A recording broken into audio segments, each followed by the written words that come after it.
Hey guys, എല്ലാവർക്കും ഡെവ്ഡോജോൻ്റെ പുതിയൊരു വീഡിയോയിലേക്ക് സ്വാഗതം. ഇന്നത്തെ വീഡിയോ എന്ന് വെച്ചാൽ syllabus overview of object oriented programming using ജാവയാണ്.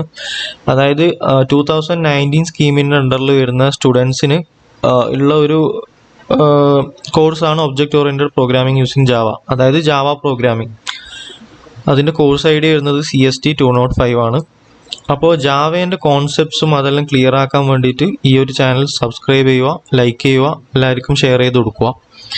അപ്പോൾ ഞാൻ എന്ന് പറയുന്നത് 2024 പാസ് ഔട്ട് KTUവിൽ തന്നെ പാസ് ഔട്ട് ചെയ്ത ഒരു സ്റ്റുഡൻ്റാണ്. അപ്പോൾ എനിക്ക് ഏകദേശം അറിയാം എങ്ങനെ എഴുതിയാലാണ് നമ്മൾ പാസ്സാവല്, എങ്ങനെ എഴുതിയാൽ നിങ്ങൾക്ക് കുറച്ചും കൂടിയും, അതായത് ഒരു ടോപ്പർ ലെവലിൽ എത്തുന്ന മാർക്ക് എങ്ങനെ കിട്ടും, അതെല്ലാം എനിക്ക് ഏകദേശം അറിയുന്ന ഒരു കൂട്ടത്തിലാണ്. അപ്പോൾ ഈ ഒരു വീഡിയോ സീരീസ് നിങ്ങൾക്ക് കംപ്ലീറ്റ് ചെയ്യുകയാണെങ്കിൽ അത്യാവശ്യം നല്ല മാർക്കോടെ തന്നെ പാസ്സാവാൻ നിങ്ങൾക്ക് എല്ലാവർക്കും പറ്റും.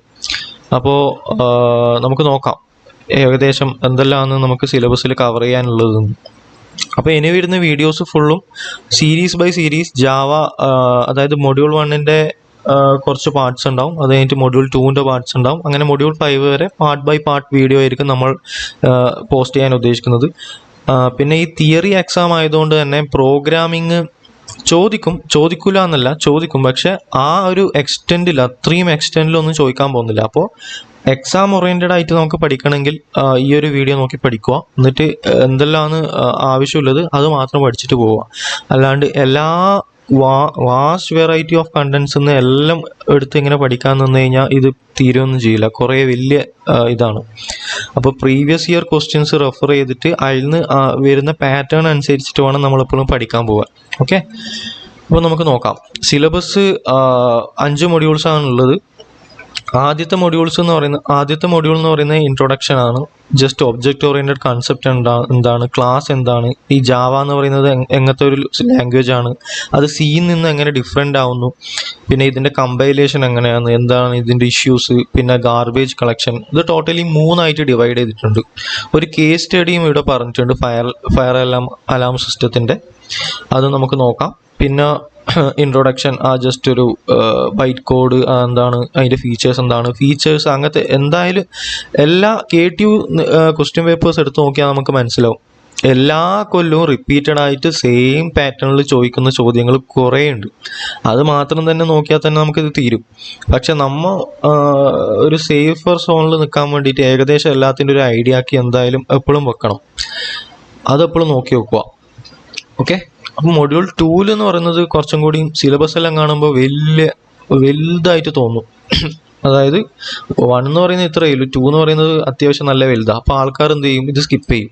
അങ്ങനെ ഒരിക്കലും ചെയ്യാൻ പാടില്ല. 2 ആണ് ഏറ്റവും ഈസി എന്ന് പറയുന്ന സംഭവം. അതായത് ഇപ്പോൾ ഇതിൻ്റെ പ്രീ റിക്വസിറ്റ് നമുക്ക് നോക്കിയാൽ മനസ്സിലാവും. C പ്രോഗ്രാമിംഗ് ആണ് ഇതിൻ്റെ പ്രീ റിക്വസിറ്റ്. അതായത് S2ൽ പഠിച്ച നമ്മളെ പ്രോഗ്രാമിംഗ് C എന്ന് പറഞ്ഞിട്ടുള്ള അതാണ് ഇതിൻ്റെ ബേസ്. എക്സാക്ട്ലി അത് തന്നെയാണ് ഈ മൊഡ്യൂൾ 2ലും പറയുന്നത്. എന്താണ് ഓപ്പറേറ്റേഴ്സ്, എന്താണ് കണ്ടീഷണൽ സ്റ്റേറ്റ്മെൻറ്റ്സ്, ഇൻഹെറിറ്റൻസ് എന്താണ്, അതൊക്കെ ജാവേൻ്റെ കൺസെപ്റ്റാണ്. ഈ ഒബ്ജക്റ്റ് ഓറിയൻറ്റഡ് പ്രോഗ്രാമിംഗ് തൊട്ട് ഇൻഹെറിറ്റൻസ് വരെയാണ് നമുക്ക് ജാവയിൽ പഠിക്കാനില്ല. ബാക്കിയുള്ള എല്ലാ ഈ ഫുൾ സാധനം നമ്മളെ സിയിൽ വന്ന എക്സാക്ട്ലി എന്താണോ അത് തന്നെയാണ് ഇവിടെ. അപ്പോൾ മാർക്ക് സ്കോർ ചെയ്യാൻ വേണ്ടിയിട്ട് നിങ്ങൾ ഇത് പഠിച്ചിട്ടില്ലെങ്കിലും നമുക്ക് ഏകദേശം ഐഡിയയിൽ ഇത് എഴുതാൻ പറ്റും. അപ്പോൾ മൊഡ്യൂൾ 2 ഒരിക്കലും സ്കിപ്പ് ചെയ്യാൻ പാടില്ല. ഇത് പെട്ടെന്ന് തന്നെ പഠിച്ചിട്ട് തീരാൻ പറ്റുന്ന ഒരു മൊഡ്യൂളാണ്. ഓക്കെ, അടുത്ത മൊഡ്യൂൾ 3. മൊഡ്യൂൾ 3ൽ വരുന്നത് exception handling, file inputs output, പിന്നെ ഇൻ്റർഫേസ്, പാക്കേജസ് എങ്ങനെ ഡിഫൈൻ ചെയ്യൽ, പ്രിൻ്റർ ക്ലാസ്സസ് എന്താണ്, അങ്ങനത്തെ എല്ലാം. ഓക്കെ, ഇത് പ്രാക്ടിക്കലായി പഠിക്കുന്നതാണെങ്കിൽ വലിയ പ്രശ്നമൊന്നും വരാൻ ചാൻസ് ഇല്ല. എന്താണെന്ന് വെച്ചാൽ കോഡിങ് ആണല്ലോ, അപ്പോൾ ചെയ്താകുമ്പോഴേക്ക് നമുക്ക് ഏകദേശം മനസ്സിലാവും. പക്ഷെ തിയറി പഠിക്കുന്ന സമയത്ത് അതിൻ്റെ കോൺസെപ്റ്റ് ക്ലിയർ ആയിട്ടില്ലെങ്കിൽ നമുക്ക് ആ ഒരു മാർക്ക് അവിടെ കിട്ടൂല. ഒരു കോൺസെപ്റ്റ് നമുക്ക് കിട്ടിക്കഴിഞ്ഞാൽ പിന്നെ അത് വാരി എന്ത് വലിച്ച് എഴുതിയാലും അത് ആരും നോക്കാനൊന്നും പോകുന്നില്ല, ആ ഒരു ഇതുണ്ടെങ്കിൽ. ഓക്കെ, മൊഡ്യൂൾ 3യും കുറച്ചേ ഉള്ളൂ, അത് പെട്ടെന്ന് തന്നെ തീരും. പിന്നെ മൊഡ്യൂൾ 4ൽ ഇവിടെ കളക്ഷൻ ഫ്രെയിംവർക്ക് എന്താണ്, അതിൻ്റെ ഇൻ്റർഫേസസ് എന്തെല്ലാമാണ്, ഏതെല്ലാം ടൈപ്പ് ഓഫ് ക്ലാസ്സസ് ഉണ്ട്, പിന്നെ മോഡിഫയേഴ്സ്, മൾട്ടി ത്രെഡഡ് പ്രോഗ്രാമിംഗ് അതെങ്ങനെയാണോ വർക്ക് ചെയ്യുന്നത്, പിന്നെ എന്തൊക്കെ ലൈബ്രറീസ് ഉണ്ട്, ആ ലൈബ്രറീസിൻ്റെ ഓപ്പറേറ്റേഴ്സ് എന്തെല്ലാമാണ്, കമ്പാരിസൺ ഓപ്പറേറ്റേഴ്സ്, കമ്പറേറ്റേഴ്സ് അതെല്ലാം ഉണ്ട്. അതെല്ലാം പ്രോഗ്രാം ചെയ്യുന്ന സമയത്ത് അതൊരു വലിയ വലിയ ടോപ്പിക്സാണ്. അതെല്ലാം നമുക്ക് അതിനെ ഓവർ റൈഡ് ചെയ്തിട്ട് ചെയ്യേണ്ടതും അങ്ങനെ കുറേ സംഭവങ്ങളുണ്ട്.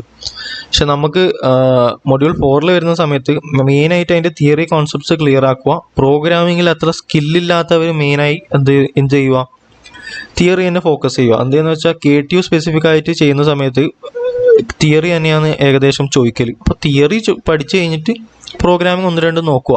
അപ്പോൾ ഈ പ്രോഗ്രാമിങ്ങിന് നല്ല കഴിവുള്ള ആൾക്കാർ എന്ത് ചെയ്യുക എന്ന് വെച്ചാൽ എപ്പോഴും ഒരു ആൻസർ ചെയ്ത് കഴിഞ്ഞിട്ട് ഒരു കോഡ് എഴുതുക, എന്നിട്ട് ആ കോഡിന് ജസ്റ്റ് എക്സ്പ്ലെയിൻ ചെയ്യുക. ഓക്കെ, അങ്ങനെ ചെയ്യുക. അടുത്തത് മൊഡ്യൂൾ 5. മൊഡ്യൂൾ 5 ലാസ്റ്റ് മൊഡ്യൂൾ ആയതുകൊണ്ട് തന്നെ കുറച്ച് വലിയ വലിയ കോൺസെപ്റ്റ്സ് ആയുള്ളത്. അതായത് സ്വിങ് എന്താണ്, JDBC എന്താണ്, അതായത് ഒരു ബിഗിനർ ലെവൽ സാധനങ്ങളല്ല ഈ മൊഡ്യൂൾ 5 ഉള്ളത്.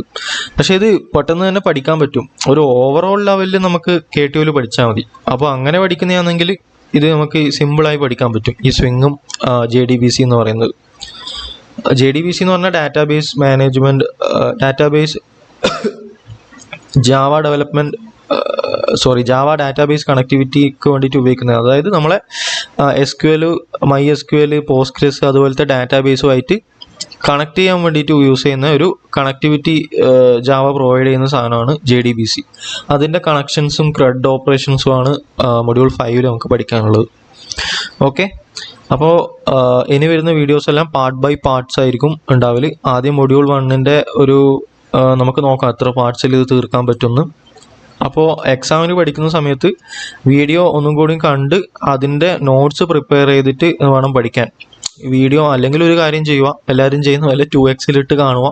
2x കണ്ട് കോൺസെപ്റ്റ് മനസ്സിലാക്കി പോയി പരീക്ഷ എഴുതിയിട്ട് വരിക. പക്ഷെ നല്ല രീതിയിൽ മാർക്ക് എടുക്കണം, നല്ല ടോപ്പർ ആവണമെന്നോ അല്ല ആ ഒരു ലെവലിൽ 9.6 അത്ര നല്ല മാർക്ക് വേണമെന്നുണ്ടെങ്കിൽ എല്ലാം ഇരുന്ന് നോട്ട് പഠിച്ച് കോൺസെപ്റ്റ്സ് എല്ലാം ക്ലിയർ ആക്കി പോവുക.